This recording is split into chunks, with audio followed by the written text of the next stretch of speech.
He was warned that no man who entered this jungle ever came back. Not a single one. Entire units vanished without a trace, their voices swallowed by the trees, their bodies never found. But when orders came down, he walked in anyway. And on that first night, when the jungle began whispering with voices that didn't belong to the living, he realized the truth. This place wasn't just dangerous. It was alive. And it wanted him. Before we begin, make sure you subscribe to the channel for more powerful Black Soldier stories, and tell me in the comments where you're listening from. Your support keeps these untold stories alive. The jungle had many names, but soldiers across continents knew it only by one. The Red Maw, a stretch of forbidden wilderness where sunlight struggled to touch the ground, and where silence felt like a warning whispered through the trees. It was a place of vanished platoons, lost aircraft, and radio signals that flickered out as if swallowed whole. Malik Reyes had heard the stories long before he ever stepped foot near its borders. Rumors passed quietly in barracks, warnings spoken by veterans with haunted eyes, reports classified so deeply that even officers whispered about them instead of reading them.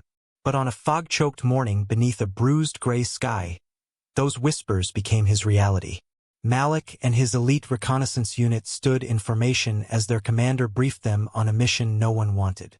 A research team had gone missing inside the Red Maw, leaving behind only a broken transmission filled with static and a final word that chilled everyone who heard it. Run. No further communication came after that. Malik studied the map pinned to the briefing table, though he knew it was useless. The Red Maw was infamous for shifting terrain. Rivers that vanished overnight, cliffs where there were none before, and paths that twisted as though the jungle itself chose who walked them.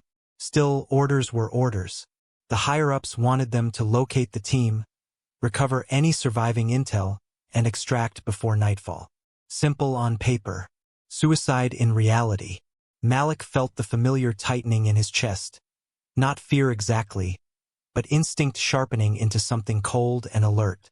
His team trusted him, looked to him even, because he had a way of seeing danger before others recognized its shape. His instincts were the reason he survived so many missions where statistics said he shouldn't. As the commander continued, Malik's attention drifted to the edge of the clearing where the jungle began. Dense, towering, almost breathing. A curtain of vines draped across the opening like twisted fingers. The air near it shimmered slightly, as though carrying a heat or force that didn't belong in the early morning chill. The Red Maw didn't just exist. It loomed. Malik didn't like the way it seemed to watch them assemble. He clenched his jaw. Something about this mission wasn't right. The intel package assigned to them was unusually thin, almost deliberately vague. Satellite images showed patches of the jungle completely blacked out, as if swallowed by interference impossible to explain. And yet, despite all the red flags flapping in plain sight, Command wanted boots on the ground immediately. Malik checked his gear, adjusted the strap of his rifle, and exchanged glances with his brothers in arms. Nobody spoke, though several shifted uneasily. Even the most seasoned among them felt the weight of this place pressing on their shoulders. The helicopter blades thundered to life, chopping through the mist as the pilot impatiently signaled for them to board. Malik took one last look at the jungle's open jaws before stepping forward. "Stay tight," he murmured to his team, "and trust nothing in there," because deep in his bones, he knew the stories weren't exaggerations. The Red Maw didn't take prisoners. Took everything. The ride into the Red Maw was silent, tense, and heavy with a dread none of the men could shake. Malik sat nearest the open door of the helicopter, watching the jungle expand beneath them like an endless ocean of green darkness. Mist rose from the canopy in slow spirals, forming ghostly shapes that drifted past the aircraft as if trying to warn them away. Even at several hundred feet, the jungle's presence was suffocating. Malik felt it in the tightening of his gut, the prickling along the back of his neck. It wasn't just another mission zone. It was a place that resisted intrusion, alive, aware, and waiting. The pilot's voice crackled weakly over the comms. Losing signal again. Instruments flickering. "What the hell?" Static drowned the rest. Malik glanced at the dash from where he sat and saw the altimeter twitching violently. The compass spun in slow, erratic circles. Even the GPS stuttered between coordinates as if the aircraft were in two places at once. The pilot fought for control, jaw clenched tight. "We're hitting interference. This area always screws with tech. But this is different." The deeper they flew, the worse it became. The blades cut through thick pockets of fog that seemed to rise intentionally, forming walls of white that forced the pilot to descend lower than planned. Malik looked toward the treetops and felt his pulse quicken. The leaves shimmered strangely, as though coated in oil that caught no light. The shadows between the branches looked too dense, too deliberate. One of the younger soldiers shifted nervously, gripping his harness tighter. "Feels like we're flying into a mouth," he muttered. Malik didn't disagree. As they neared the designated landing zone, an old clearing created by a long-abandoned logging operation, the helicopter lurched suddenly, throwing several soldiers against their restraints. A violent downdraft slammed into them from below, forcing the aircraft to tilt hard left. The pilot cursed loudly, overcorrecting as alarms flickered across the console. Malik braced himself, every muscle tightening as the chopper dropped dangerously low, skimming treetops that clawed toward them with spindly limbs. When they finally broke through the last curtain of fog, the clearing appeared, small, uneven, partly reclaimed by nature. The helicopter thudded onto the ground with a rough, skidding landing that rattled everyone inside. Dust and leaves kicked up around them as the blades continued spinning. Malik was the first out, boots hitting the soft earth before the chopper fully settled. The air felt wrong the moment he stepped onto the ground, thick, humid, and strangely cold beneath the surface, like a living breath brushing past him. The sounds of the jungle were muted but layered with something else, something he couldn't name. His team disembarked quickly, forming a defensive perimeter, weapons raised. The trees loomed over them impossibly tall, their trunks wider than trucks, their roots twisting across the earth like coiled serpents. Then Malik noticed it.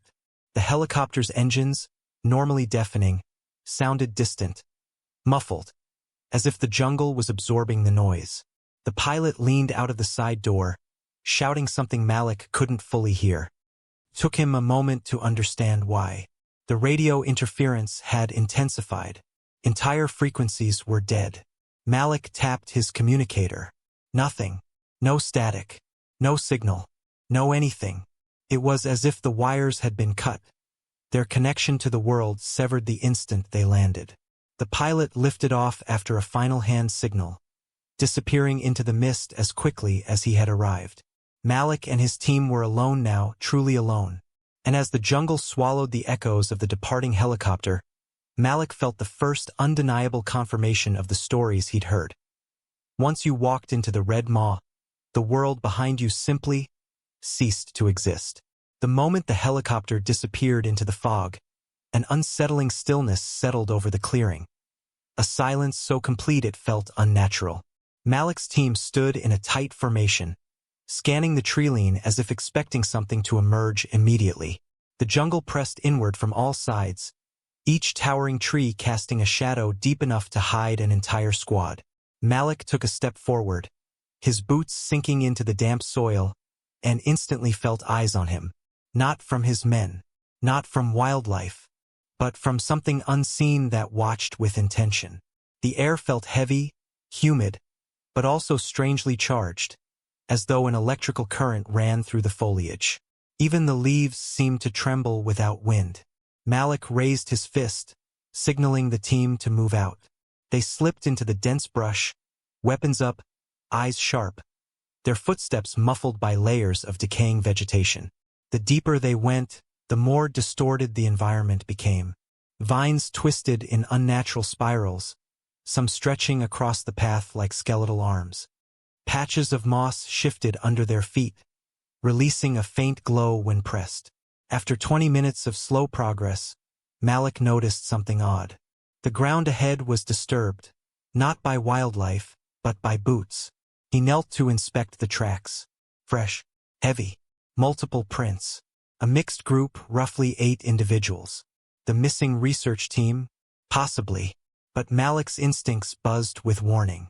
Something about the spacing of the prints seemed wrong, as if the group had been speeding up and slowing down erratically, running, stopping, stumbling. Panic tracks. He motioned his second-in-command, Torres, over.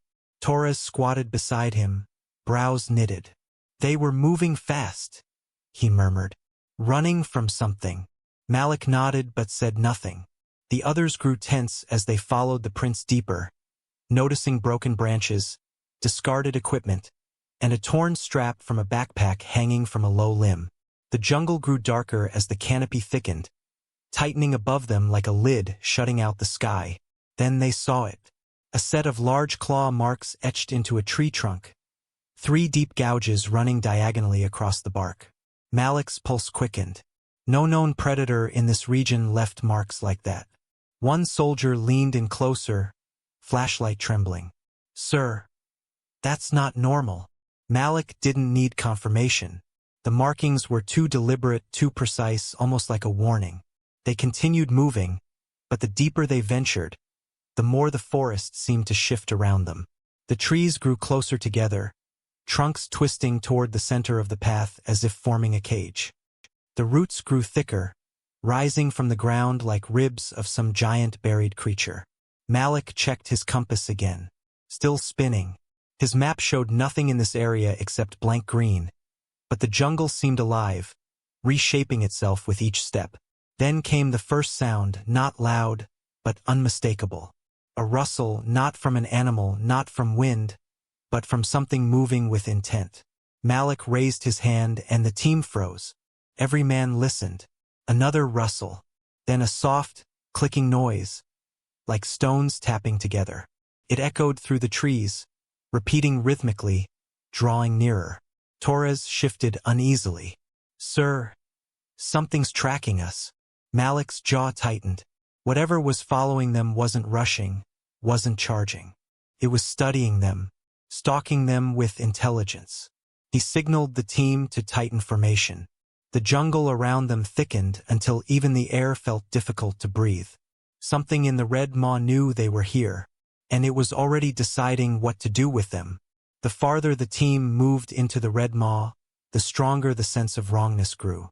It wasn't just the oppressive silence or the strange markings carved into the trees. It was the way the jungle seemed to swallow everything behind them. Malik noticed it first. Each time he glanced back, the path they had taken looked different, as though the vegetation shifted to erase their presence. Fallen leaves rearranged themselves. Vines lay across footprints that had been visible moments earlier. Even the roots seemed to coil into new positions, hiding any sign of passage. It was as if the jungle refused to let anything escape once it entered. Malik kept this observation quiet to avoid rattling the others, but the unease in his chest only tightened. They followed the panicked footprints deeper into a dim ravine where the sunlight barely touched the ground, turning the world into a tunnel of murky green shadows. That was when one of his men, Jacobs, spotted something half-buried beneath a mound of leaves. "Sir, we've got something," he whispered. Malik approached, swept aside the decaying leaves, and froze.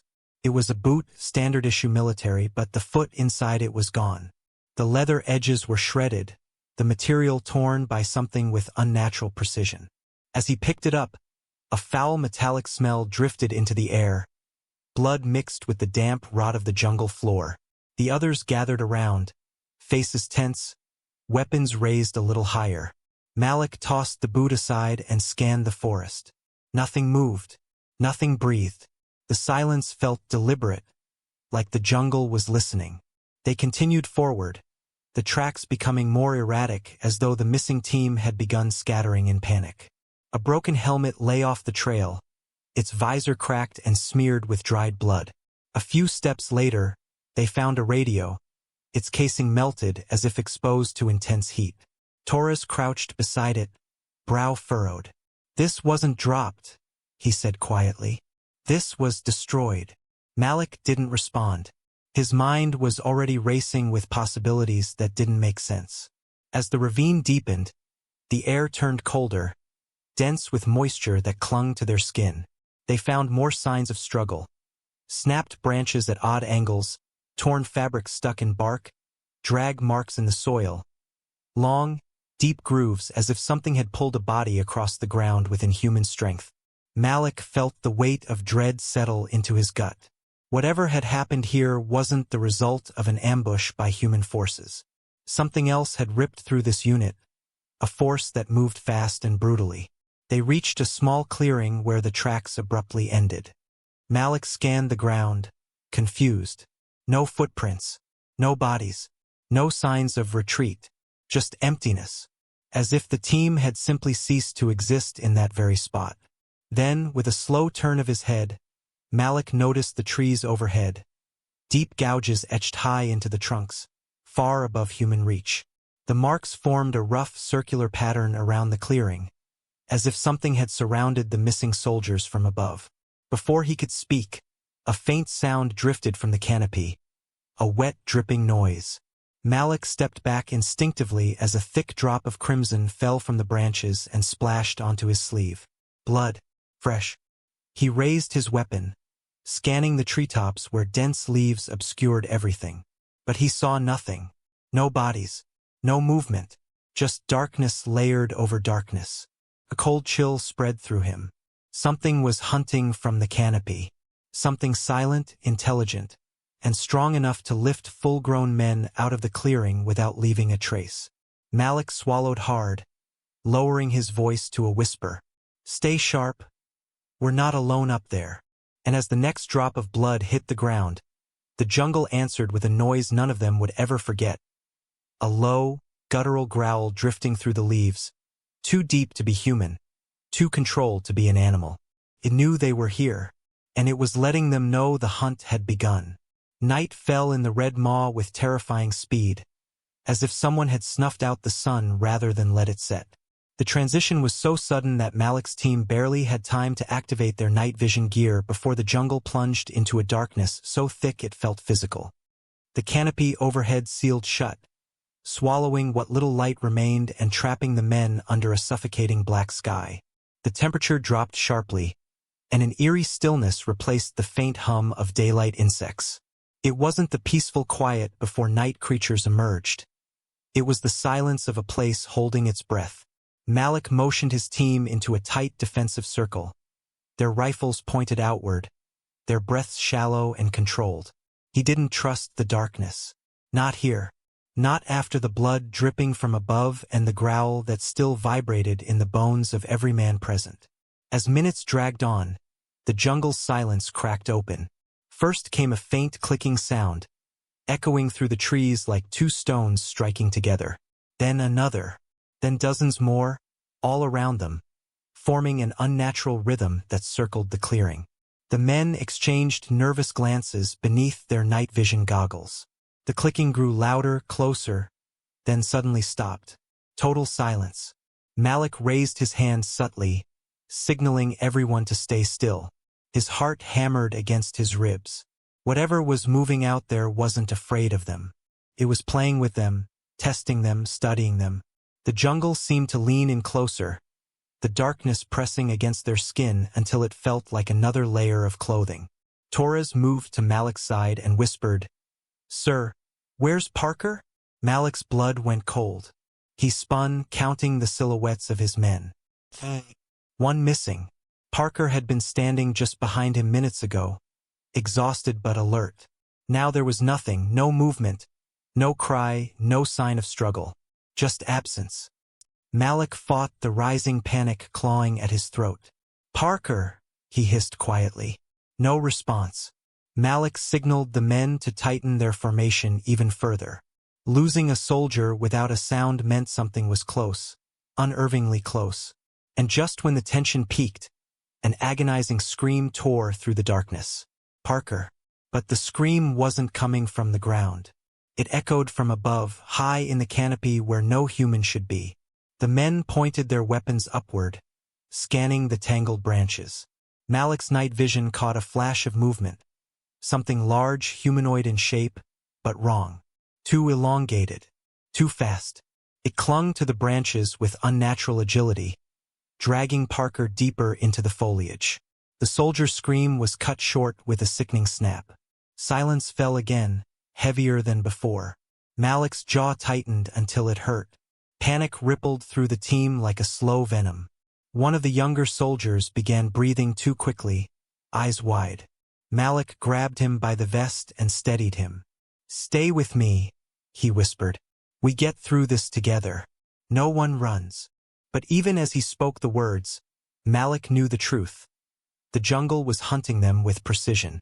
Whatever creatures lived here didn't kill for territory or instinct. They killed with intention. As if fulfilling a purpose. As if following orders. Malik tightened his grip on his rifle, eyes scanning the canopy where Parker's body had vanished. The darkness watched back.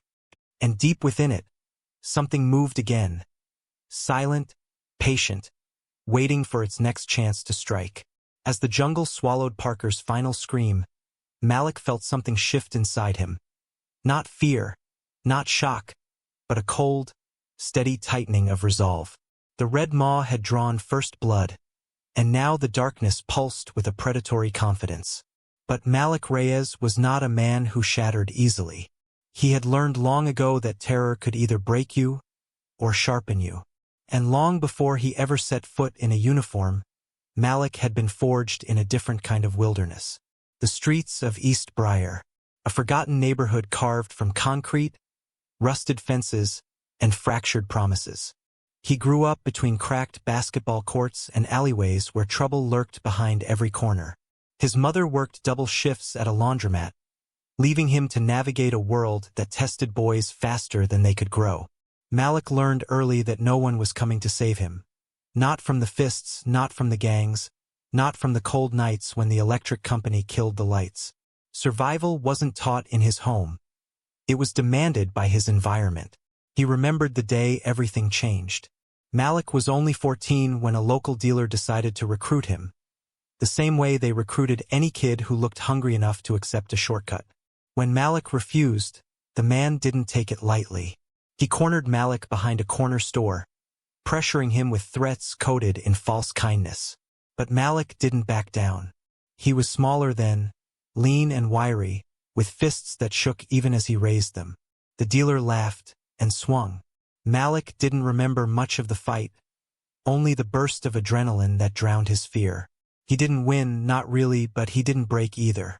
And that moment carved into him a truth he carried for the rest of his life. Fear wasn't the enemy. Surrender was. A week later, an old veteran named Carl Benson took notice of Malik. He ran a small boxing gym in a crumbling warehouse, a place where kids learned discipline instead of street fights. Carl saw something in Malik, grit, instinct, the raw material of survival. He taught Malik how to breathe through panic, how to read a threat before it struck, how to use fear as a compass instead of a cage. "Your mind is your first weapon," Carl would say as he wrapped Malik's hands. "If your mind breaks, the rest doesn't matter." Malik spent years in that gym, shaping himself into something the streets couldn't devour. Eventually, he traded the ring for the military, driven not by patriotism but by the promise of a future larger than the boundaries of East Briar. Standing now in the suffocating darkness of the Red Maw, Malik felt Carl's lessons echoing through him. Parker's death rattled the team. The fear pressing on their shoulders was real, heavy, suffocating. But Malik steadied his breath, grounding himself the way his mentor taught him. He whispered under his breath, words only he could hear, "Stay sharp, stay alive," because terror was rising around them, but Malik Reyes had faced monsters before.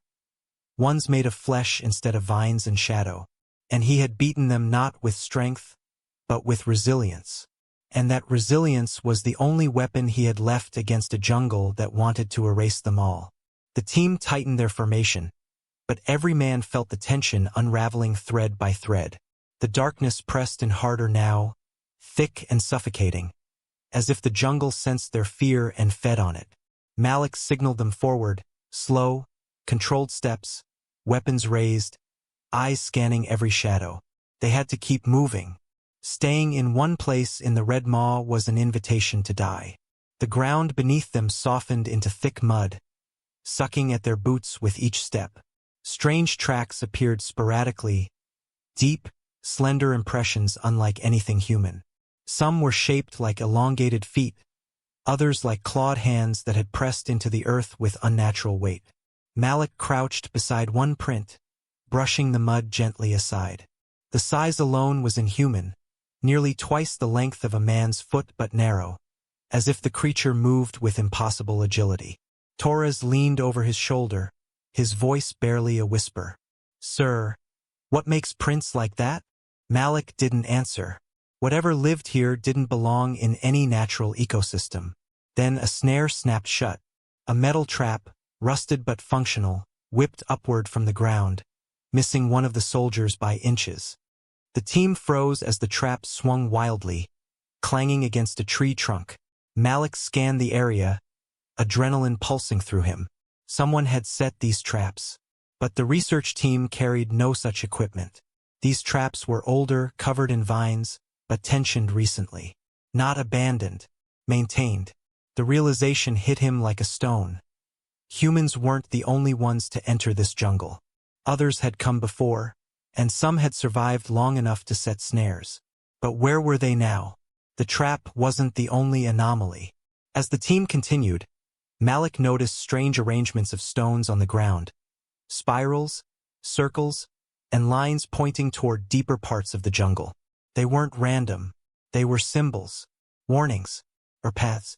Malik paused at one stone layout shaped like an arrow. The tip pointed east, toward a section of forest where the vines coiled tightly around the trees like constricting muscles. That area radiated an unsettling cold, even from a distance. Malik motioned for the team to move in the opposite direction. As they shifted course, the forest reacted. Leaves trembled overhead. Vines swayed despite the still air. Something brushed against Malik's shoulder. Not a branch, but something soft and deliberate. He spun, weapon rising, but nothing was there. Moments later, a soldier in the rear gasped. The team whipped around, rifles aimed. His boot was ensnared by a vine, thick, pulsing, and wrapped around his ankle with frightening speed. Malik lunged forward, slashing the vine with his combat knife. The vine recoiled violently, almost alive, snapping back into the brush and disappearing without a trace. The soldier staggered back, trembling, staring at the red welt forming on his skin. "It grabbed me," he stuttered. "It wasn't wrapped around me. It grabbed me." Malik's jaw tightened. The jungle was responding to their presence like a predator tasting the first drop of blood. Before they could regroup, the clicking sound returned, this time closer, faster, more numerous. It came from multiple directions, encircling them with a rhythm that grew sharper with each passing second. Malik raised his fist. Eyes up, weapons ready. The team formed a tight ring, rifles aimed outward. Shadows darted between the trees, glimpses of humanoid shapes, their movements too fast, too fluid to track. Malik felt the jungle watching them with hunger. They were no longer trespassers. They were prey moving deeper into a trap designed to consume everything that dared enter. The Red Maw wasn't merely dangerous. It was awake, and now fully aware of their presence. The deeper Malik's team ventured, the more the jungle began to warp into something unrecognizable. It wasn't simply dense foliage or tangled vines. It was a living labyrinth shifting around them in ways that defied logic. The canopy overhead thickened until it felt like they were walking beneath a ceiling of interwoven branches. Strange symbols appeared on the trees, some marked with claw-like slashes, others with ink-black sap that oozed in the shape of spirals. The air grew colder, heavier, saturated with a scent Malik couldn't place. Earthy, metallic, and strangely sweet, like decaying flowers mixed with rust. Every few steps, one of the men glanced back, swearing the path behind them changed. Malik couldn't deny it. Landmarks he used to orient himself. An unusual knot in a tree, a fallen branch, a patch of white moss, kept disappearing or reappearing in the wrong place. The jungle was moving, not in the physical sense, but in the way a dream shifts when you try to control it. Terrain blurred, rearranged, and misled. Even Malik's sharp instincts struggled to anchor themselves. Torres tapped Malik's shoulder and pointed upward. Malik followed his gaze and felt a cold shiver crawl across his spine. The canopy had twisted into a pattern, circular, almost geometric. Branches bent into unnatural shapes overhead, forming something like a vast symbol, a sigil etched into the sky by the jungle itself. "Nature doesn't do that," Torres muttered. Malik quietly agreed. The branches weren't simply growing, they were bending intentionally, as if responding to some hidden force. He checked his map again, though he expected the same result. The GPS marker blinked erratically before flatlining, replacing coordinates with a blank screen. Even the compass needle trembled, spinning faintly like it was resisting an unseen magnetic pull. "We're blind," Malik whispered. "Total blackout." The clicking sound returned, not behind them this time, but above. Soft at first, then louder, then echoing from every direction.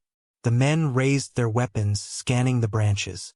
The shapes they saw earlier darted between the trees with increasing boldness. A flash of a limb here, a silhouette there, never fully visible, always just beyond the line of certainty. Malik's heartbeat hammered as he watched the treetops bend slightly. Not from wind, but from weight. Something was traveling across them. Multiple somethings.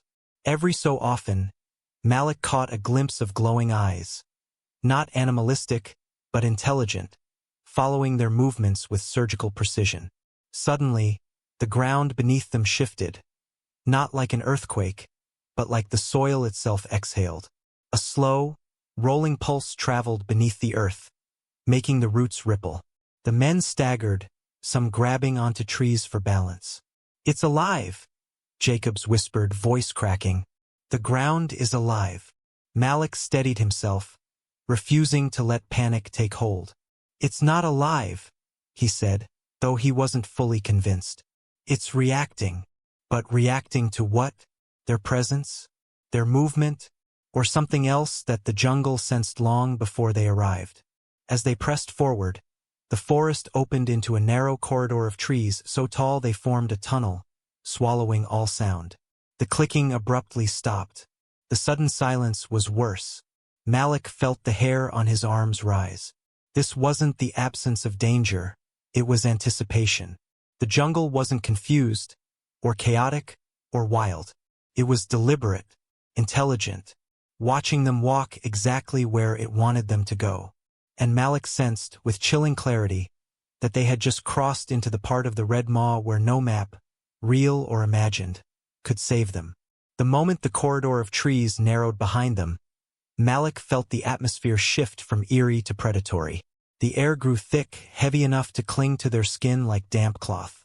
The silence pressed down on the team so hard it felt like weight on their shoulders. No insects, no wind, no distant calls of birds. Nothing. Malik raised a closed fist, signaling the team to slow. The tunnel of trees ahead bent inward as if bowing over the path, and just beyond the natural archway lay a clearing soaked in pale green light filtering through the canopy. The ground looked strangely smooth, as if something had swept the area clean. Malik scanned the space, his instincts roaring in warning. "Something's off," he whispered. Torres nodded, brows knit tight. "Feels like a kill zone." They stepped into the clearing cautiously, weapons trained outward. The moment the last man entered, the jungle sealed behind them, branches snapping into place like bars of a cage. The sound was soft, barely audible, but the meaning was unmistakable. The Red Maw had closed the door. Malik spun, raising his rifle, but the path they had come through was no longer visible, replaced by a wall of interwoven vines thick as ropes. Before he could issue a command, the first click echoed through the clearing. Then another. Then dozens. The team formed a tight circle instinctively, rifles outward, hearts pounding. The clicking grew louder, faster, synchronized like the cadence of hunters signaling readiness. Malik swept his night vision across the treeline, and froze. Figures crouched in the branches. Dozens of them. Humanoid shapes covered in moss, bark, and layers of woven foliage that blended them perfectly into the jungle. Their limbs were long, too long, bending at angles that defied human movement. Their eyes glowed faintly, reflecting the green hue of the forest. The creatures clung to the trees with clawed hands and feet, watching with terrifying patience. Then one dropped silently from the canopy, landing just outside the circle. The soldiers jerked their rifles toward it, hands trembling. The creature straightened slowly, its head tilting with an unnatural twitch. Up close, it resembled a person, but only in the vaguest outline. Its skin was mottled with plant-like growths, its muscles corded and tense. Its face was masked by overlapping leaves, except for its eyes, wide, glassy, and disturbingly aware. Another dropped, then another, until the clearing was ringed by these hunters, their bodies shifting with predatory anticipation. Malik felt the blood drain from his face. These weren't animals. They weren't feral humans. They were something transformed by the jungle, something it had molded for its own purpose. The lead creature crouched low, pressing its clawed hand against the soil. The ground vibrated in response, as if acknowledging its command. Malik swallowed hard. "Hold your fire," he murmured, though his team was seconds from panic. The creature lifted its hand, and the clearing erupted. They lunged with impossible speed, their movements a blur of muscle and foliage. The first soldier was taken down before he could fire, dragged screaming into the underbrush.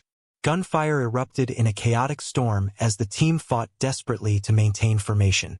The creatures moved like ghosts, circling, striking, vanishing, reappearing. Malik fired into the shadows, catching one in the chest. It screeched, collapsing in a convulsion of twitching vines, but another replaced it instantly. Torres took down two more, shouting directions through the chaos. But they were outnumbered, overwhelmed, and the hunters were adapting, learning their patterns, predicting their reactions. The clearing became a battlefield drenched in fear and desperation. Malik felt claws rake across his shoulder as one creature tackled him, slamming him into the ground. He fought back viciously, driving his knife into its side. The creature shrieked and recoiled, giving him just enough time to regain his footing. Around him, his brothers were fighting with everything they had, but it wasn't enough. This wasn't a skirmish. It was an execution. And the Red Maw was finally revealing the monsters it had been hiding in its shadows. The clearing was a war zone of shadows and screams by the time Malik realized how badly the odds were stacked against them. The creatures moved with a terrifying blend of human intelligence and animal savagery, darting between gunfire, predicting angles, striking from blind spots as if they had been studying soldiers for years.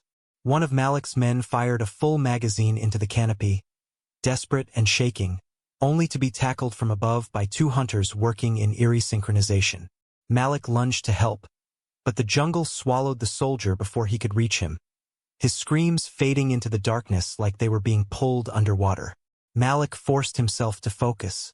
Panic would get them all killed. He whipped his rifle around and dropped another hunter with a clean shot, the creature collapsing in a twisted heap of vines and flesh.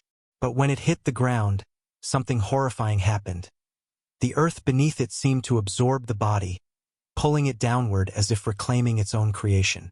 In seconds, nothing remained except a smear of dark sap and a churned patch of soil. Torres caught Malik's eye, terror flashing across his face. "This place eats them. And us," he whispered. The team formed a desperate firing line, backing toward the far edge of the clearing where the vegetation looked thinner. It wasn't much of an escape route, but it was better than the tightening noose of trees behind them. Malik scanned the battlefield for anything useful, and that was when he saw the dog tags. Scattered on the ground, half buried under moss and dirt, dozens of them glinted faintly in the sickly green light. Malik knelt long enough to pick one up. The name etched into the metal belonged to a soldier from a unit that had vanished 6 years earlier.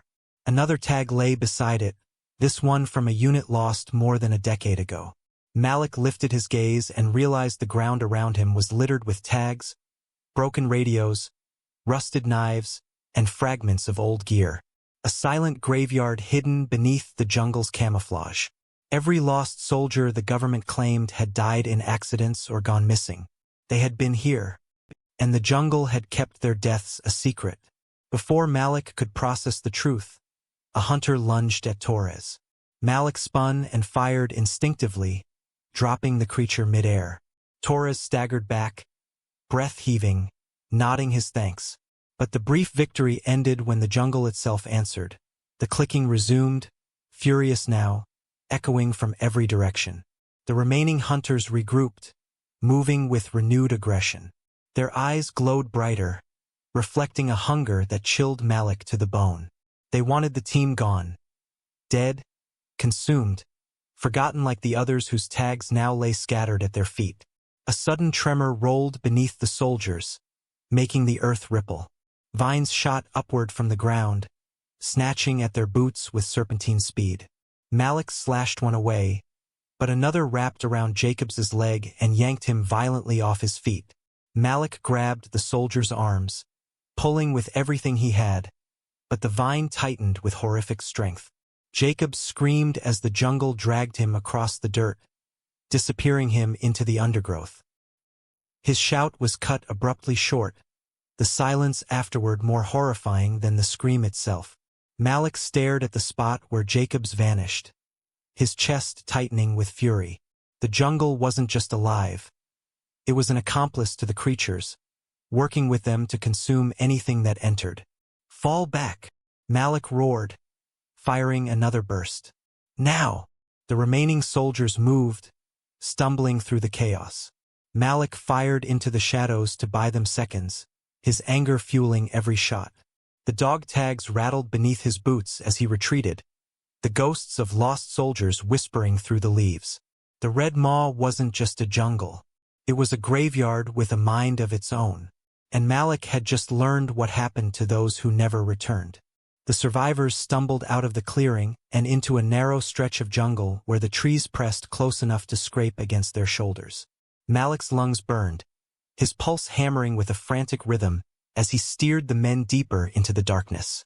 They didn't speak. They couldn't. The jungle seemed to swallow every breath, every footstep, every heartbeat. Behind them, the clicking faded into the distance, but Malik knew that didn't mean safety. The hunters didn't chase blindly. They stalked. They waited. They watched from places the human eye wasn't designed to see. The forest grew thicker, crowding with gnarled roots and twisted vines that rose from the ground like skeletal ribs. Malik slowed, dropping into a crouch beside a fallen log to catch his breath. Torres knelt beside him, face pale beneath streaks of mud and blood. "We need to call this in," he whispered. "Command has to know what we're dealing with." Malik agreed. Even if rescue would take time, even if they were cut off, they had to try. He unclipped his radio, thumb trembling as he activated the transmitter. Static hissed at first, soft, distant, like a whisper trembling through water. Malik adjusted the dials, tuning through dead frequencies until a faint hum flickered to life. "This is Recon Team Beta." The radio cut sharply, letting out a sharp crackle that stung Malik's ear. Then, without warning, the device grew warm, too warm. He pulled it away, watching in disbelief as the casing began to distort, its plastic softening, wires sparking. The radio sizzled, then snapped apart in his hand with a burst of electric heat. Malik dropped it, cursing under his breath. Torres stared at the melted remains. "They don't want us calling for help," he murmured. Malik shook his head. "Not they," he corrected quietly. "It, the jungle, the Red Maw, whatever force pulsed through this place didn't merely interfere with tech. It destroyed it, silencing their last link to the outside world." A faint rumble drifted through the trees, low and rhythmic, like distant thunder muffled by earth. Malik froze, listening. It wasn't thunder. It was a signal, a pulse traveling through the ground like a heartbeat. The hunters were communicating, coordinating. The team pressed forward, deeper into the forest, but the terrain shifted again. The trees ahead twisted together, forming a wall of tangled branches they hadn't encountered before. "That wasn't there earlier," one soldier whispered. Malik approached cautiously, reaching out to push a branch aside. The moment his fingers brushed it, the entire wall shivered, branches tightening like muscles. Malik withdrew his hand immediately. The jungle was closing paths behind them, pushing them somewhere specific, hurting them. As the realization sank in, a sudden sound echoed to their left, soft, weak, distinctly human. A groan. Malik snapped his rifle up and signaled the others to follow. They crept toward the noise and soon found a crumpled silhouette half hidden beneath a mound of leaves. Malik knelt, brushing the foliage away, and his stomach lurched. It was a member of the missing research team, or what was left of him. His chest rose and fell shallowly, his face gaunt and streaked with dried tears. His limbs were covered in scratches and deep gouges that looked inflicted by both claws and vines. Malik leaned close. Hey, can you hear me?" The man's eyes peeled open with tremendous effort. "Don't stay," he rasped, voice shredded by fear. "Don't follow the paths. It leads you to—" His voice broke into a violent tremor. Malik gripped his shoulder gently. "What leads us to what?" The man's lips quivered. His pupils dilated in terror. "It's not a jungle," he whispered. "It's a trap." Before Malik could ask more, the man's body seized violently, and the ground beneath him rippled like water. Roots shot upward, coiling around his legs and chest. Malik lunged to pull him free, but the vines tightened with horrifying speed, dragging the dying man back into the earth. His scream sliced through the night before it was silenced in an instant. The soil settled. The jungle swallowed him whole. Malik staggered back, breath trembling. The team stood frozen, horrified. Every man understood now what the Red Maw truly was. It didn't hide its victims, consumed them. For several long seconds, Malik just stood there, staring at the patch of soil that had swallowed the dying researcher as though the earth itself had taken a breath and held it. The men behind him were trembling, some gripping their rifles so tightly their knuckles blanched white beneath the grime. The jungle around them rustled, not loudly, but subtly, like fabric brushing against skin. Malik forced himself to breathe slowly, quietly, grounding his thoughts before panic could claw its way up his spine. Fear was rising fast.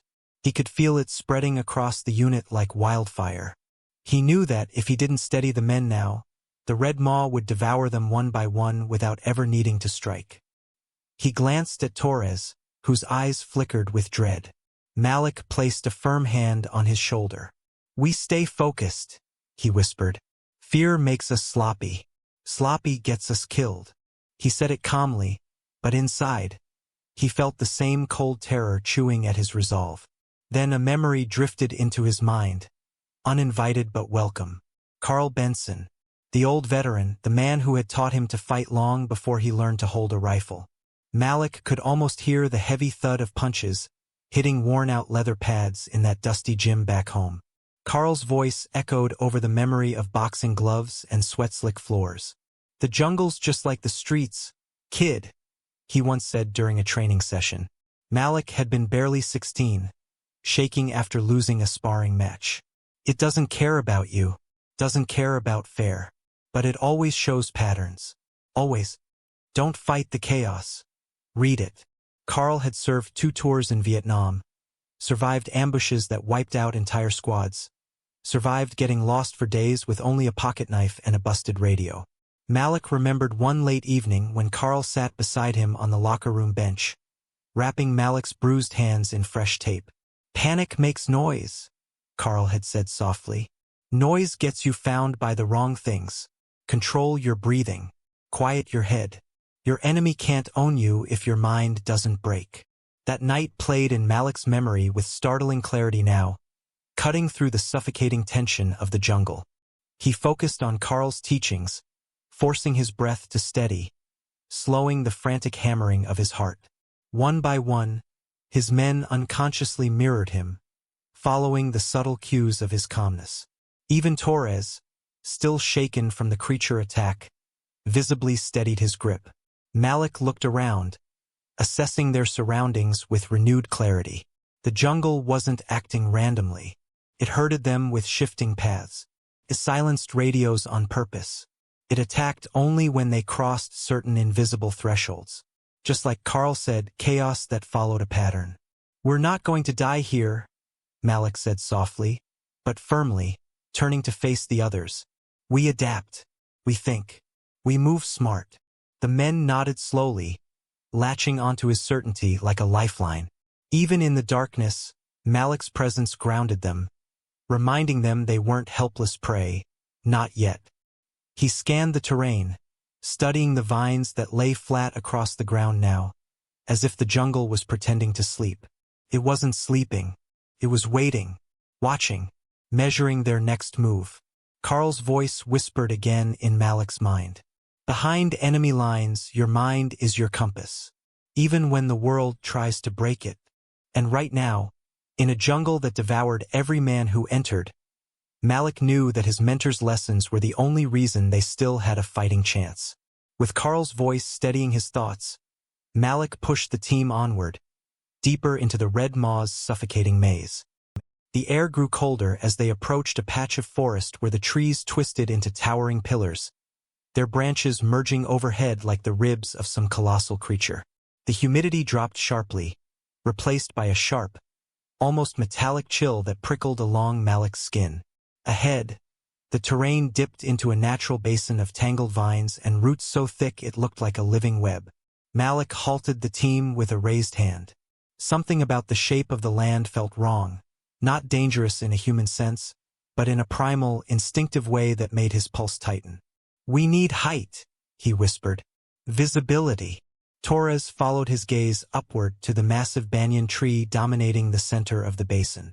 Its trunk was wider than a truck, its tangled network of roots rising like petrified serpents. Its towering branches reached so high they vanished into the shifting shadows above. Malik approached the trunk slowly, placing his palm against the bark.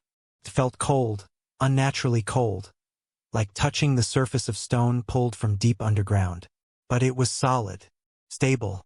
If there was any chance to understand what stalked them, he needed to see it from above. "Cover me," he murmured. The team formed a defensive perimeter as Malik began the climb. The bark offered easy handholds, and Malik's training carried him upward with fluid, practiced motion despite the exhaustion creeping into his muscles. The higher he went, the more the forest revealed its unnatural nature. Vines wrapped around branches like sinew, and leaves glistened with a faint, bioluminescent sheen that pulsed with each breath of wind. Halfway up, Malik paused, clinging to the trunk as a strange vibration spread through the air. A low hum, not mechanical, not animal, something deeper, resonating through the wood beneath his fingertips. But he kept climbing. When he finally broke through the lower canopy, Malik saw the night sky. Only it wasn't the sky he remembered. The stars were faint, smudged, distorted as though seen through warped glass.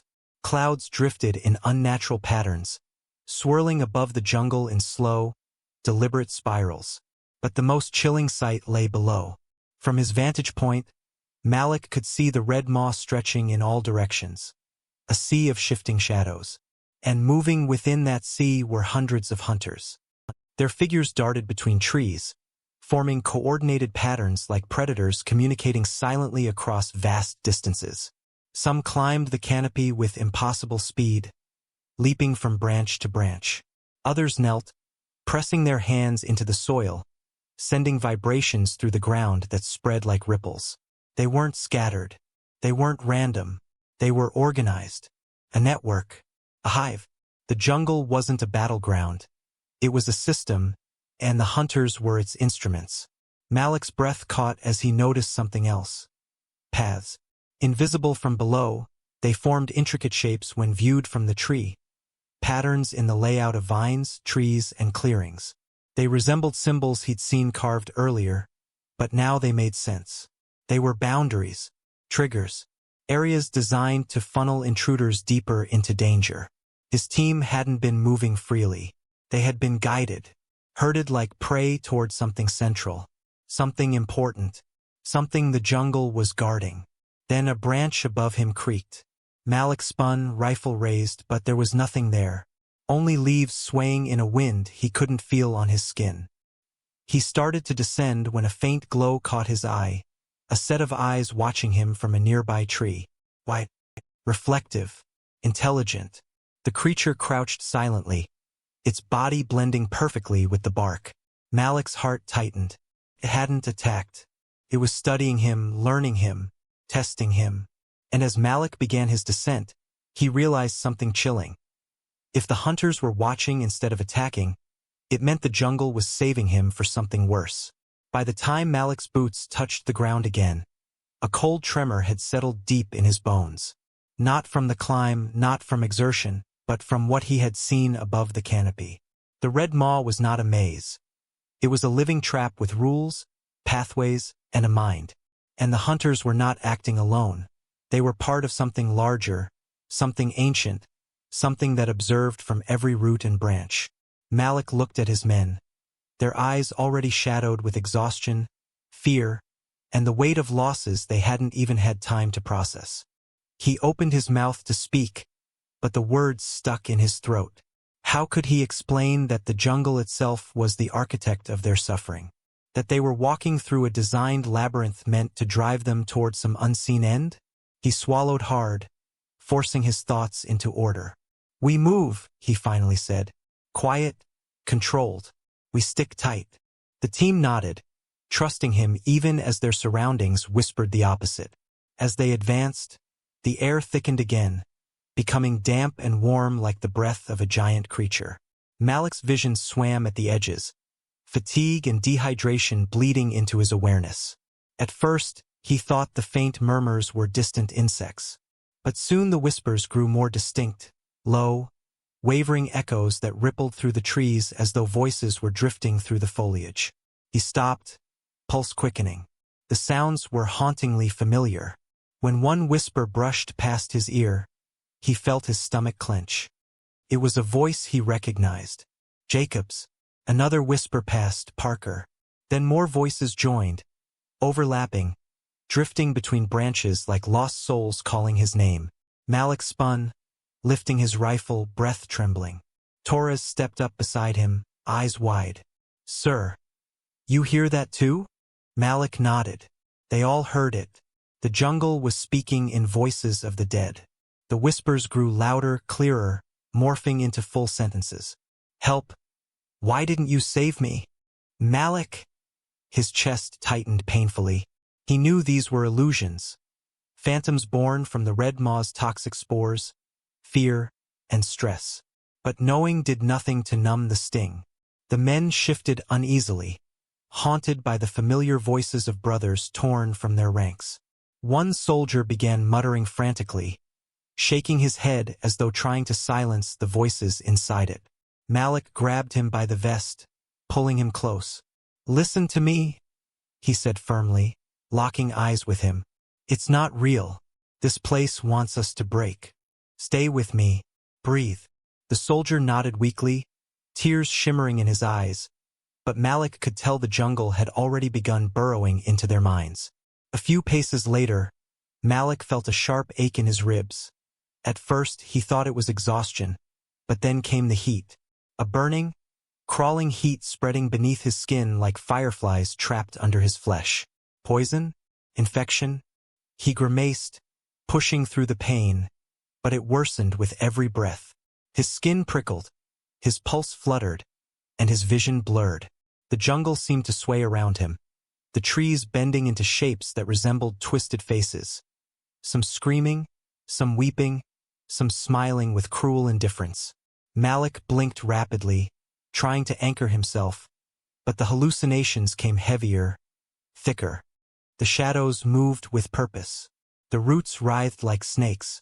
A face formed in the bark of a tree, its mouth stretching wide in a silent scream. He stumbled to one knee, gasping. Torres rushed to his side, gripping his shoulder.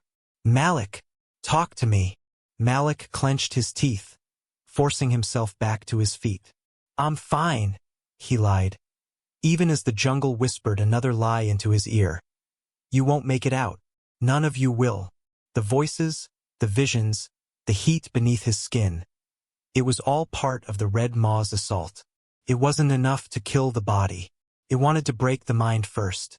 And Malik knew with chilling certainty that this was only the beginning. Malik pushed through the fog of pain clinging to his mind, forcing himself to stay upright as the jungle warped around him in sickening waves. The whispers still curled through the air like invisible vines, brushing his ears with voices of the dead. But he focused on one thing: forward movement. Keep going. Keep breathing. His team followed closely, though their steps had grown uneven, their eyes darting wildly at shadows that weren't there. Every man felt the pressure of the Red Maw closing in, tightening like a fist around their minds. Suddenly, the ground beneath them sloped sharply downward into a narrow ravine partially hidden beneath roots and fallen branches. Torres raised a hand. "Sir, something's down there." Malik steadied his breathing and crept to the edge. Below them lay a structure half devoured by the earth, an old bunker, rusted and camouflaged by decades of creeping vines. Its entrance yawned like the mouth of a buried giant. Metal doors twisted open as if something had forced them apart. Malik's heart thudded with grim recognition. This wasn't part of the research team's equipment. It was far older, a remnant of something long abandoned, or long hidden. "We take a look," Malik whispered. It was a risk. Anything underground meant less visibility and fewer exits, but they needed shelter, answers, or both. The team descended carefully, rifles raised, stepping over mangled roots that seemed reluctant to let them pass. Inside, the bunker stank of rust, mildew, and something deeper, something metallic and rotten, like dried blood sealed into old concrete. Dim emergency lights flickered sporadically, casting long, broken shadows along the narrow corridor. Malik's boot struck a fallen clipboard, scattering brittle papers across the floor. He bent to retrieve one, brushing away grime to reveal faded government stamps and classified markings. Project Vireo. The name meant nothing to him, but the diagrams that followed sent a cold chill through his fevered body. Human silhouettes, biomodification notes, genetic enhancement models using plant-based organisms, experiments conducted in deep jungle conditions. The final page, torn in half, contained one fragmented sentence. Behavior becomes uncontrollable beyond threshold exposure. Torres leaned over his shoulder, eyes widening. "Sir, they were experimenting on people." Malik nodded grimly. "And they didn't just lose control. They unleashed something." They moved deeper into the bunker, finding rooms filled with shattered glass chambers, containment tanks wrapped in vines, and restraints snapped clean apart as if torn by superhuman strength. Claw marks streaked across the walls. Dried blood crusted beneath the floor grates. A room labeled observation held a viewing window cracked from the inside. Malik shined his light through it and saw a chamber overtaken by thick roots that pulsed faintly, almost like breathing organs. Whatever had been held here had long since escaped, and returned to the jungle that now claimed the bunker as part of itself. Near the back of the facility, they found a sealed locker partially crushed by collapsing debris. Torres pried it open and pulled out a bundle of files protected by waterproof casing. Malik skimmed through them quickly. The first page hit him hard. Subject 0 has adapted to the biome. Full bond with environmental root system achieved. Behavior: hive-like. Another line twisted his stomach. Stage E, transformation irreversible. The final page was worse. If containment fails, the jungle will spread. Malik closed the file, jaw tight. This wasn't a natural ecosystem. The Red Maw was a living weapon created decades ago. Something the world had buried and forgotten. And now it wanted them too. Malik backed out of the cramped locker area, each step feeling heavier as the truth pressed harder against his mind. The Red Maw wasn't simply hostile terrain. It was the aftermath of a man-made mistake, an experiment born from arrogance and buried under decades of silence. As he steadied himself against the bunker wall, a faint vibration pulsed through the metal beneath his palm. At first he assumed it was machinery, but the bunker had been dead for years. The vibration grew stronger, rhythmic, almost like a heartbeat echoing through the structure. Malik's eyes narrowed. The jungle wasn't just surrounding the bunker. It was inside it, threading its roots through every crack, feeding on what had been left behind. The walls themselves seemed to breathe faintly. The air thickened, carrying the scent of damp soil and rotting leaves. Torres stepped next to him, his face pale. "Sir, we need water. Supplies. Anything." Malik nodded. The team was dehydrated, shaken, and dangerously low on energy. If they didn't find something soon, the jungle wouldn't need to kill them. Exhaustion would. They pushed deeper into the bunker, following a corridor barren of vines. A strange, narrow pocket where the foliage stopped abruptly. The sudden absence of growth made Malik uneasy. Nature didn't avoid places without reason. At the end of the hallway, they found a storage room with metal shelves still intact. Inside were old field kits, broken lanterns, and several canisters of filtered water sealed in airtight packaging. Malik grabbed one, shook it, then cracked the seal. The water smelled clean. Safe. The men drank cautiously but desperately, relief washing over their faces. Malik felt the liquid cool his burning throat, easing the fever that rippled under his skin.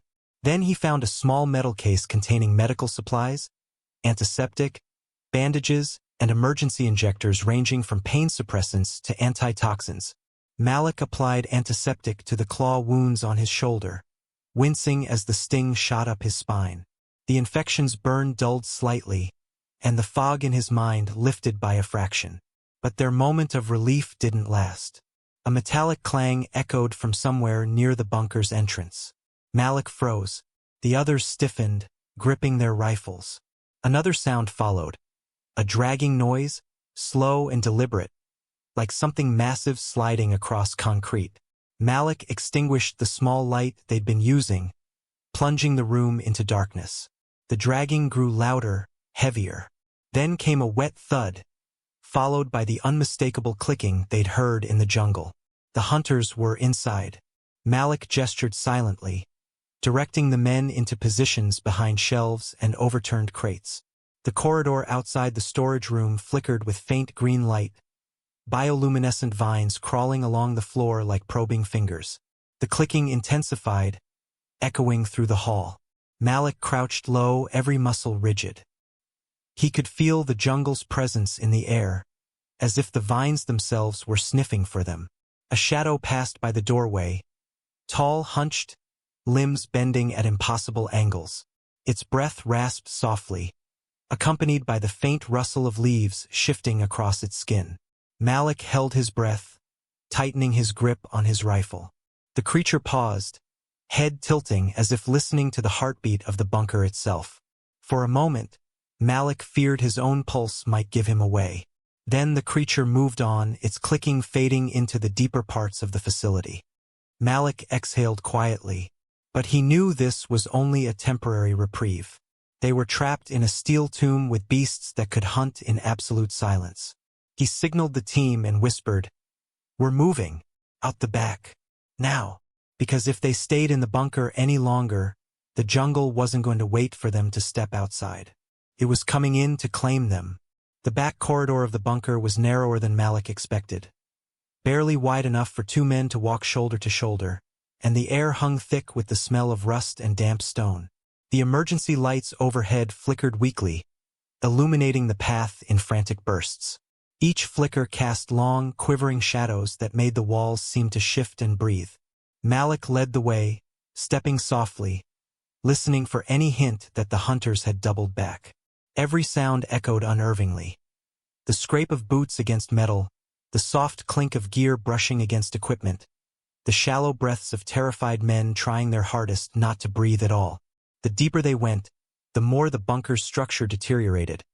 Support beams bowed inward, ceiling tiles sagged, and vines pulsed faintly along the walls like veins pushing blood through a living organism. At the end of the hallway stood a partially collapsed door. The steel bent outward as if something had forced its way out rather than in. Malik motioned for Torres to help him push it open. The hinges screamed in protest, and Malik froze, wincing at the noise. They waited. Seconds passed. Nothing moved. When the silence held, they slipped through into a cavernous maintenance chamber, dominated by a massive ventilation shaft that led upward toward an opening in the rock. Malik approached the shaft, scanning the dark interior. "This might get us out of the bunker," he whispered. "Up and out the far side." The others gathered behind him, relief flickering across their faces. Any route away from the hunters felt like salvation. He clipped his flashlight to his vest and climbed into the shaft first, testing the metal ladder that ran along the curved wall. It groaned under his weight but held firm. The shaft was steep, narrow, and suffocatingly dark, stretching upward into a gap where slivers of dim moonlight seeped through. Malik climbed steadily, careful not to let his boots clang against the metal. Below him, he heard the others begin their ascent, their movements shaky but determined. The closer Malik got to the opening, the louder the night became. Not the jungle's silence, but its breathing. Leaves rustled, branches bent. Something moved through the treetops with deliberate pace, like a predator circling above a burrowed animal. Halfway up the shaft, a scream shattered the tense silence. Malik snapped his head downward. The soldier climbing forth in line had slipped, not from panic, but because something had reached into the shaft from a crack in the wall. In the dim light, Malik caught a blur of motion. Long fingers, bark-covered skin, eyes reflecting green fire. The creature dragged the soldier's legs, yanking him sideways toward the crack. Malik heard the man's boots scrape desperately against metal, his hands clawing at the ladder. Malik descended 2 rungs and fired a short burst into the darkness. The creature shrieked, recoiling, but not before it dragged the soldier into the wall with unnatural force. The man's scream cut off instantly. The crack sealed behind him, roots twisting shut like a mouth swallowing prey. The shaft filled with panicked breathing. "Climb!" Malik hissed. "Don't stop, go!" The remaining men scrambled upward, and Malik led the charge, ignoring the agony burning through his injured shoulder. The jungle rustled above, the canopy shaking violently. Something was waiting for them at the top. Malik reached the opening first, grabbing the rim and hauling himself out into the night. He rolled onto the forest floor, rifle raised, scanning wildly. The opening behind him was perched at the base of a vast tree hollow. A natural chamber formed inside the trunk of an ancient giant. The air smelled sweeter here, but not safer. Torres crawled out next, then 2 more soldiers. Malik counted quickly. Only 5 left. 5 out of 12. The loss hit him like a punch to the chest, but there was no time to dwell. A deep clicking echoed above them, followed by the rustle of something descending toward the hollow. Malik grabbed Torres's arm. "Inside the trunk," he whispered. "Hide. Now." They dashed into the hollow as shadows swept across the opening, the hunters arriving in the branches overhead. Malik pressed his ear to the bark, hearing them crawl, sniff, and whisper in their alien cadence. They were inches away, separated only by a thin layer of living wood. And Malik realized with chilling clarity, they hadn't escaped the hunters. They had only slipped into the next layer of the jungle's trap. Inside the hollow trunk, the air felt tight and suffocating, as if the tree itself were pressing inward.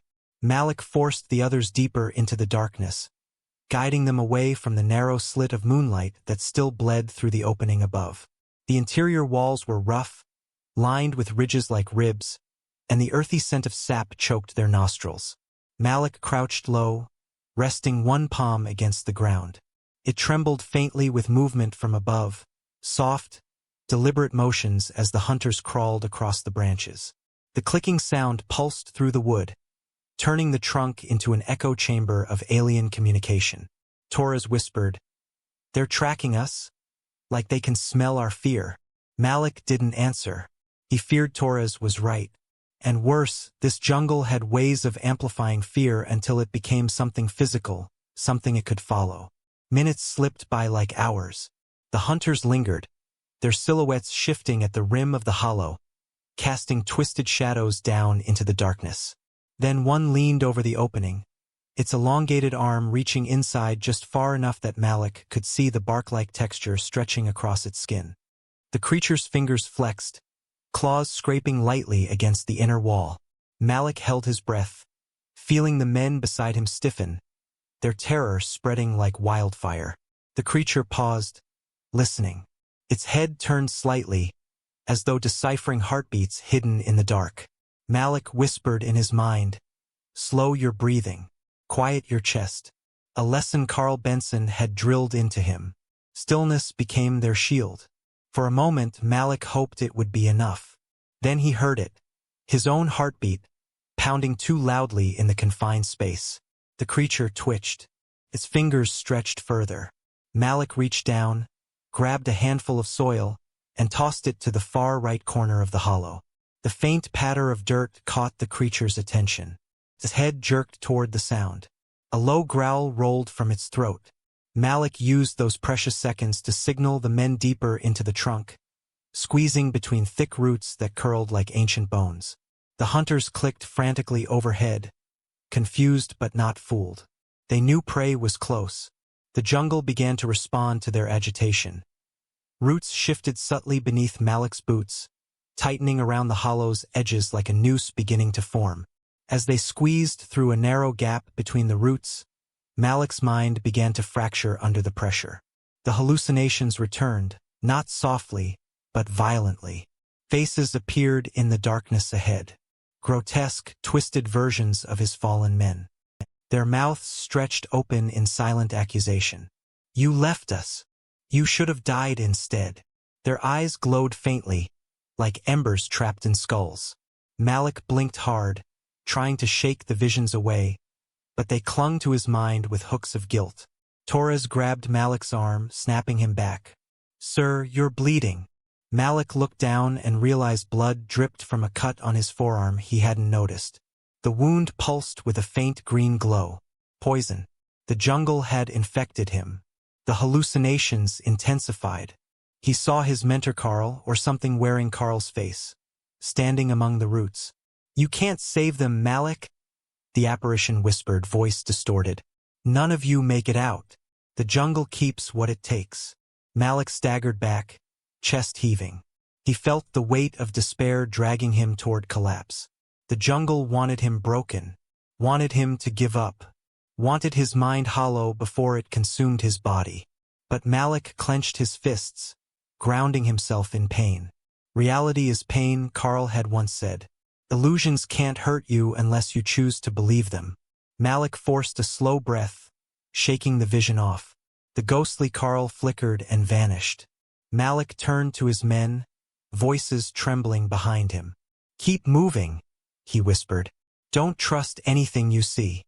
Don't listen to anything that isn't one of us."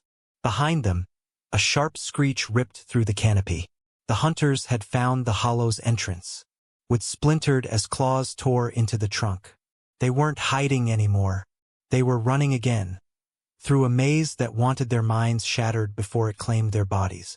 Malik pushed forward through the tightening maze of roots, each breath burning his lungs as splinters rained from above. The hunters were tearing their way into the trunk, their claws ripping through layers of ancient wood like paper. The men scrambled through a narrow gap in the base of the tree, emerging into a shallow depression covered in thick fog that swirled around their legs. Malik steadied himself, blinking away the last remnants of hallucinations still clawing at his mind. He felt faint, feverish, his blood pulsing strangely from the infection, but he focused on the shapes forming ahead. A soft, rhythmic tapping echoed through the haze. Not hunting clicks, something else, something human. Malik motioned for the others to stay low. They crept toward the sound, pushing aside hanging moss until a thin silhouette materialized in the fog. At first, Malik thought he was seeing another hallucination, another ghost called up by the jungle to torment him. But as the figure stepped forward, holding a crude wooden staff and draped in woven leaves, he realized the man was real. His skin was dark, his hair knotted into tangled braids streaked with mud and ash. His face was weathered but sharp, with deep-set eyes that glowed faintly from the reflection of bioluminescent fungi. He raised a finger to his lips, warning them to stay silent. Malik's team froze, unsure if the stranger was friend or threat. Before anyone could speak, the man tapped his staff against a tree root twice, soft, precise, like a coded message. The fog shifted around them, and Malik suddenly recognized what the man was doing. He was signaling the jungle not to react, not to close in. The stranger motioned for them to follow. Malik hesitated only a second, then nodded. Anything was better than being cornered by the hunters. They followed the man through a winding path, hidden beneath layers of hanging vines. He moved with uncanny familiarity, navigating the shifting terrain with ease, stepping only on certain stones, avoiding certain roots. Malik noticed the vines around them retracting slightly as they walked, like the jungle recognized this man, or feared him. After several minutes, they reached a sheltered alcove beneath an overhang of massive ferns. The stranger turned, studying Malik's face with intense scrutiny. When he finally spoke, his voice was rough, deep, and accented with something old, something not shaped by cities or modern life. "You're dying," the man said, tapping his staff gently to Malik's infected arm. Malik instinctively pulled back, but the stranger held up a calming hand. "Not yet, but soon. The maw has touched your blood. It wants you." Malik swallowed hard, sweat beading along his brow. "Who are you?" The man's lips curled into something between a smirk and a grimace. "I am Kovo, last of the Watchers, last of the ones who understood the maw before men tried to own it." He pointed toward the canopy where distant screeches echoed, sending vibrations through the ground. "Those creatures you fear, they were men once too. Soldiers, scientists, victims. The jungle took them and remade them." Malik felt a chill crawl down his spine. "You're saying the jungle controls them?" Kovo shook his head. "Not controls. Communicates. Feeds them. Heals them. Uses them. The maw is alive. More alive than you or me. It does not kill out of hunger. Kills out of protection." Torres stepped forward, trembling. "Protection? From what?" Kovo's eyes darkened. "From outsiders. From those who come with fire and machines. From those who cut into its heart." He tapped the ground. "You were not brought deeper by accident. The jungle steers what it wants toward its core, toward the place where it was born." Malik's chest tightened as the ground rumbled faintly beneath them, the same pulse he had felt in the bunker. Kovo nodded slowly, as if reading Malik's thoughts. "You felt it, didn't you? The heartbeat of the maw." Malik clenched his jaw. "What does it want with us?" Kovo stepped closer, lowering his voice to a harsh whisper. "It wants to finish what men began. And you carry its mark now. The maw sees you." A distant roar pierced the fog, and Kovo's expression hardened. "The hunters are coming. If you want to live, we must move. The heart of the jungle awakens." Kovo moved swiftly, his bare feet gliding over the forest floor with a familiarity that made Malik's chest tighten with both hope and dread. The jungle responded to him, vines loosening, roots withdrawing, fog parting just enough for a narrow path to appear. Malik followed, motioning for the others to keep close. Every step felt heavy. The infection in his arm pulsed in time with the jungle's heartbeat, each throb sending a ripple of heat through his veins. The forest around them grew darker, the canopy thickening until even moonlight struggled to break through. Then the first thunderclap of the storm rolled across the sky, a long, low growl that vibrated through the earth. Kovo glanced upward with an expression Malik couldn't decipher. "The maw changes with the storms," he said quietly. "They don't bring rain. They bring chaos." A second roar cracked overhead, followed by a flash of bluish lightning that illuminated the forest in a ghostly glare. For a split second, Malik saw shapes moving in the treetops. Not animals, not birds, but the unmistakable silhouettes of hunters shifting between branches. Their limbs dangled like elongated shadows, their eyes glowing like coals. When the darkness snapped back, Malik's breath caught. They were following them, tracking them from above with predatory patience. "Keep moving," he whispered. "Don't look back." But the storm intensified. The wind rushed through the jungle in violent spirals, bending massive trees and sending sheets of leaves swirling like flocks of panicked birds. The ground seemed to lurch with every gust, softening under their feet as if it were becoming something fluid, something unstable. Within minutes, The drizzle turned into a downpour, warm, heavy rain that tasted faintly of metal. Malik wiped his face, and his fingers came away tinted green. Not normal rain. Something mixed with spores. Torres cursed under his breath, coughing violently as he inhaled the thickened air. The others struggled too, their breaths turning ragged. The storm wasn't just natural, it was an assault. Kovo covered his mouth with a strip of cloth and gestured wildly. "Stay low. Breathe through the fabric. The maw is stirring the spores." Malik followed, crouching as he wrapped a torn piece of uniform around his nose. The spores hung in the air like glowing dust, drifting toward them with intentional slowness, as if the jungle were trying to seep into their lungs, their blood, their minds. A sudden crack split the air, a tree collapsing behind them. Malik turned just in time to see a massive trunk fall, crushing the ground where they had stood moments earlier. But it wasn't the wind that felled it. A massive vine had tightened around the trunk like a constrictor, snapping it deliberately. The jungle was trying to cut off their escape path, closing in behind them. Malik's heart pounded painfully against his ribs. They weren't outrunning the storm. They were being herded by it, pushed toward something the jungle wanted them to reach. Another bolt of lightning tore across the sky, and this time it hit close, so close the shockwave knocked the men off their feet. Malik hit the ground hard, the wind driven from his lungs.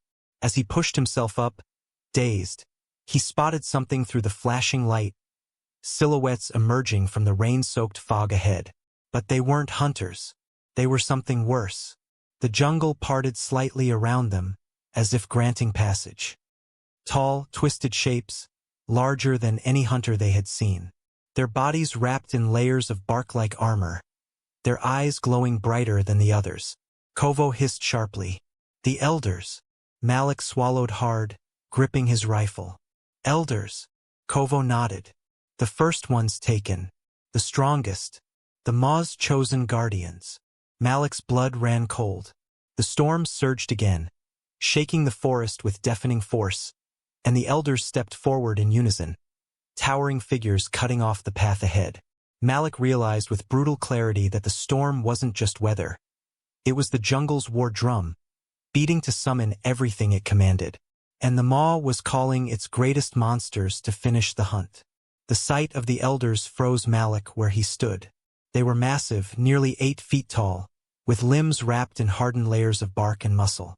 Their faces were obscured by thick growths of moss that draped like ancient beards, and their chests expanded with deep, controlled breaths that seemed synchronized with the pulse of the jungle itself. These were no ordinary hunters. These were creatures shaped from the strongest humans the Maw had ever taken. Special forces, commandos, perhaps even early experiment subjects. Their movements were slower, deliberate, authoritative. They were not prowling for food.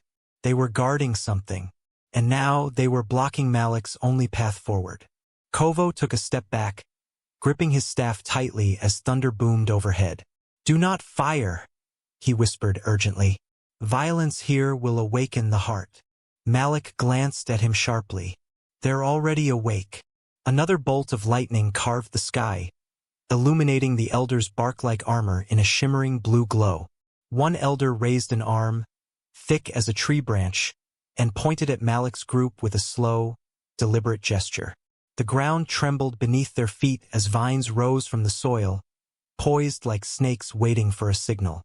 Torres lowered his rifle, voice trembling. "Sir, what do we do?" Malik's pulse pounded in his ears. He studied the elders' posture. They were not charging. Not yet. They were watching Malik specifically, their heads tilting in eerie unison. Then Malik felt it. A sharp spike of heat scattering through his blood. A pulse from the infection in his arm, perfectly synchronized with the tremor in the ground. His breath caught. The Maw was acknowledging him, recognizing him. Kovo's gaze snapped to Malik's infected arm, eyes narrowing with understanding. "They sense the mark," Kovo said softly. "The Maw is calling you forward. Not them. You." Malik gritted his teeth. "Why?" Kovo's expression darkened. "Because the jungle marks only those it chooses to draw into the core. those it believes can be remade. Malik felt a cold dread spread through him. The Maw didn't want to kill him, it wanted to recruit him. But retreat was not an option. Behind them, trees continued falling one by one under the storm's violent pressure, or the jungle's will. Each crash sealed off escape routes, turning the forest into a funnel leading only forward. The elders began to advance with slow, thunderous footsteps, vines slithering beneath them like obedient pets. Malik raised his rifle, bracing himself. Kovo slammed his staff down, blocking Malik's shot. If you fire, the Maw will strike with everything it has. Malik clenched his jaw, weighing madness against death. Another vine twisted around his boot like a warning. Then what? He snapped. We let them take us? Kovo shook his head. No, we go around them. With a sweeping motion of his staff, Kovo pointed toward the massive wall of roots on the right, a tangled barrier Malik had assumed was impenetrable. But as he watched, the roots shifted ever so slightly, revealing a narrow opening hidden beneath layers of foliage. A spirit path, Kovo whispered. A route the Maw overlooks. But only for a moment. Malik didn't hesitate. He signaled the men, and they sprinted toward the hidden gap as the elders thundered closer. The jungle roared in response, wind tearing through the leaves, the storm raging with renewed fury. Malik dove through the gap first, rolling to his feet on the other side. Torres scrambled after him, followed by the remaining soldiers. Kovo slipped through last just as an elder slammed its arm down, splintering the ground inches behind him. As the roots sealed the gap again, cutting off pursuit, Malik's chest heaved with adrenaline. They weren't safe, not even close. But for the first time since entering the Maw, they were not moving deeper by force. They were choosing their path. And whatever lay ahead was something even the elders were meant to keep hidden. The narrow path Kovo had revealed twisted like a serpent's spine, forcing the men to duck beneath low branches and squeeze through tight walls of roots. The air felt different here, heavier, older, filled with a deep, resonant hum that vibrated in Malik's chest. The forest ahead glowed with a faint reddish tint, as if illuminated by light bleeding up from beneath the ground. Malik slowed, raising a fist to halt the group. Something about this section of the jungle felt forbidden in a way none of the others had. It wasn't just dangerous, it felt sacred, guarded by rules the Maw itself enforced. Even the hunters seemed unwilling to cross into this territory. The storm's ferocity dimmed overhead, the thunder fading into distant growls as if nature held its breath. As they walked, the roots beneath their boots shifted, slowly, subtly, like muscle contracting beneath skin. Malik felt every instinct in his body flare in alarm. His infected arm burned sharply, as if responding to the environment. Kovo noticed his grimace. The deeper we go, the stronger the Maw pulls at you, the guide murmured. It knows you now. It wants to test you. Malik clenched his jaw. Test me for what? Kovo tapped his chest. To see if you are worthy of joining its will, or being consumed by it. Malik shook his head, pushing forward. Not interested. The path opened suddenly into a vast cavern-like space formed by colossal roots arching overhead. In the center lay a massive pit, wide, deep, and glowing with a sickly amber light that pulsed like breath. Malik stepped to the edge and felt heat rising from below. The pit was filled with writhing vines, each one twitching and coiling like living nerves. Embedded among the tendrils were shapes, human shapes. Bodies half consumed, their expressions frozen in silent agony. Malik's stomach twisted. Some wore uniforms like his. Others wore tattered clothes from different eras. Scientists, soldiers, explorers. Every man the Maw had dragged into its heart over decades. One figure caught his eye. A soldier with skin the same deep brown as Malik's. Ribs exposed through torn flesh, vines threaded through his body like veins. His dog tags dangled loosely, glinting faintly. Malik reached to read them and froze. The name was the same as one of the earliest experiment subjects mentioned in the bunker files. The Maw didn't bury its victims. It absorbed them. As Malik stared into the pit, A deep groaning sound echoed through the cavern. The roots above shifted, twisting into new shapes. From the far end of the chamber, a massive figure emerged from the shadows. Easily 10 feet tall, its body wrapped in thick plates of bark that cracked with every step. Its eyes glowed a fiery amber, brighter and more intelligent than any hunter they had faced. This was no ordinary creature. This was the Alpha, the first experiment, the being the documents referred to as Subject Zero. Kovo stepped back, face pale. "The Maw's champion," he whispered. "The one who commands the hunters. The one who hears the jungle speak." Malik raised his rifle, but Kovo grabbed his arm.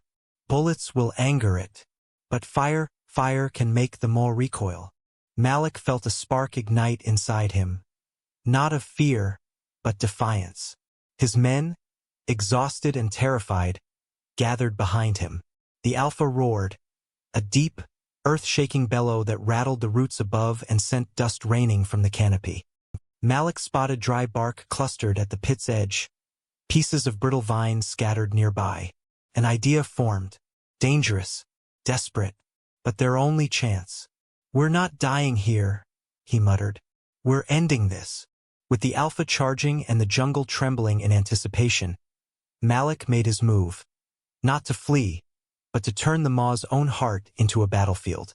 Malik moved before fear could stop him. The Alpha thundered across the cavern, each step shaking loose chunks of bark from its armored body. Its glowing amber eyes locked onto Malik with terrifying focus, the gaze of a creature that had lost everything human long ago yet remembered precisely how to hunt a man. Malik sprinted toward the pit's edge, boots skidding on the damp roots as he grabbed a cluster of brittle vines.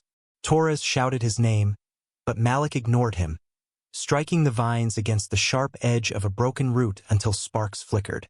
The heat of the pit rose in a wave, warm enough to ignite the dried fibers. A small flame bloomed, weak at first, then brighter as the oxygen fed it. Malik gripped the burning vine in his left hand, feeling the fire lick dangerously close to his skin, and turned toward the charging Alpha. The creature roared, swinging a massive arm thick enough to crush Malik in a single blow. Malik dove beneath it, rolling across the tangled floor as the Alpha's strike split a root thicker than a tree trunk. The cavern trembled. Roots rained from above like falling debris. Malik scrambled to his feet and hurled the burning vine at the base of one massive root feeding directly into the pit. The fire caught instantly, climbing upward with hungry speed. The roots convulsed as if alive, recoiling from the heat and curling away. The reaction sent a shockwave through the entire chamber. The roots along the walls writhed in agony, twisting violently as the fire spread. The Alpha roared again, this time in pain, its bark like armor cracked, glowing amber leaking from the fissures like molten sap. Kovo seized the moment. "More fire!" he shouted, grabbing a fallen torch-like branch and dipping its end into Malik's flame before thrusting it into a cluster of roots. Malik's remaining men did the same, lighting makeshift torches and driving the flames into the floor. The cavern responded explosively. Vines shrieked in high-pitched tones, recoiling from the blaze. The ground shook so violently that several men lost their footing. The Alpha staggered, its body trembling as if fighting an invisible force. Malik realized what was happening. The creature's strength came from the Maw's network of roots. Burning them weakened it. But the Maw wasn't going down without a fight. Suddenly, dozens of hunters poured into the cavern from openings along the walls, shrieking with rage. They descended the roots like spiders, claws outstretched, their eyes burning with the same amber glow as the Alpha. Malik and his men formed a defensive line near the pit's rim, firing at the oncoming swarm. Muzzles flashed, creatures fell, but more surged in, moving through the thick smoke that now filled the chamber. The air burned Malik's lungs. Sweat poured down his face. The infection in his arm pulsed violently, hazing his vision, but he refused to collapse. Not now. The Alpha regained its footing, roaring with primal fury as it charged again. This time Malik didn't run. He grabbed a heavy branch coated in burning sap and stood his ground. The creature swung its massive arm, and Malik leaped aside, slamming the flaming branch into the exposed crack in its chest armor. The alpha shrieked, stumbling backward as flames crawled up its torso. Its vines thrashed wildly, its body convulsing in desperate agony. The hunters faltered, screeching in confusion as the Maw's champion faltered. "Fall back," Malik yelled. "Get to higher ground." The team scrambled toward a ridge formed by the roots, climbing as fire spread like a living wave across the cavern floor. Kovo grabbed Malik's arm, pulling him upward. As Malik climbed, he cast one last look downward. The alpha collapsed onto the burning pit, its body exploding in a shower of molten sap and splintered bark. The cavern erupted in a deafening roar. The roots writhed like snakes in death throes. Flames surged upward in a spiraling column. Malik and the others climbed desperately toward a narrow path leading to an opening above. The Maw was collapsing. The jungle's heart was burning. And if they didn't reach the surface in seconds, they'd be buried with it. Malik burst through the narrow opening just as the cavern below erupted into a violent thunder of collapsing roots and roaring flames. The ground bucked beneath him, nearly throwing him forward as he crawled out onto a slanted ridge high above the Maw's burning heart. Torres and the remaining soldiers scrambled behind him, their faces lit by the flickering orange glow rising through the cracks in the earth. The night sky above had shifted, clouds swirling in chaotic spirals as if the jungle's death throes rippled into the atmosphere. Malik staggered to his feet, chest heaving, every muscle screaming. His infected arm pulsed like fire beneath the skin, the fever pushing him to the edge of collapse. But he forced himself onward, dragging his boots through the uneven terrain as the jungle around them convulsed. Behind them, Kovo emerged last, coughing violently as smoke chased him through the tunnel. He collapsed to his knees, gripping his staff to steady himself. Below, the entire cavern caved inward with a monstrous groan, sending shockwaves through the earth that ripped trees from their roots. The elders in the distance howled in despair, staggering as if their minds were shattering without the alpha's control.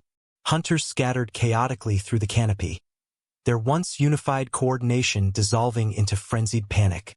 The Maw's network was failing. Malik realized with grim clarity. The alpha hadn't just been the jungle's champion. It had been the conduit, the central node tying every creature to the Maw's will. Killing it had shattered the hive. But victory didn't equal escape. The jungle, wounded and enraged, responded with savage fury. Vines whipped violently through the air, lashing like living whips. The ground split open in jagged fissures, glowing with faint amber light. Malik grabbed Torres and pulled him toward a steep incline leading upward. "Move!" he shouted, voice hoarse. "It's collapsing, Gio." They climbed desperately, clawing at roots and rocks as the forest behind them buckled. Smoke poured from the cracks in the earth, mixing with dust until breathing felt like swallowing fire. Malik's vision blurred, his legs almost giving out, but he kept pushing. Every step was a war, every breath a battle. As they reached a ledge overlooking a ravine, a deep rumble shook the ground beneath them. Malik froze, turning in time to see a massive tree, one that had stood for centuries, tilt and fall toward them. The men dove aside, the trunk smashing into the ravine with a deafening crash. Malik hit the ground hard, pain exploding down his side. Darkness crept at the edges of his vision. He felt himself drifting, his body ready to surrender. But then a voice broke through the fading haze. Torres shouting his name, hands pulling him up. And beyond the ravine, through the smoke and chaos, Malik saw it.